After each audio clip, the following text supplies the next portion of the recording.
বিশ্বনবী মসজিদে নববীতে নামাজ পড়ছেন। তিনি আল্লাহু আকবার বলে নামাজ শুরু করলেন, কেরাত পড়লেন, রুকু করলেন।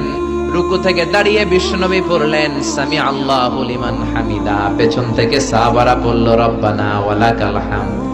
এক সাহাবী বাড়িয়ে অতিরিক্ত পড়লেন হামদান কাসীরান তাইয়িবান মুবারাকান ফি।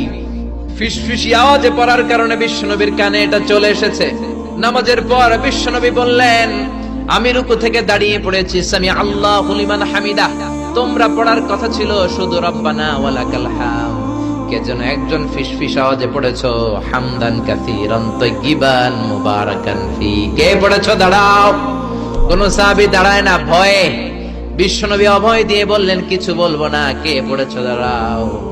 এক সাহাবী দাঁড়িয়ে বললেন, ও নবী আমি পড়েছি। বিশ্বনবী বললেন, এটা তো আমি শিখাই নাই, কই পাইলা, কেন পড়ছো?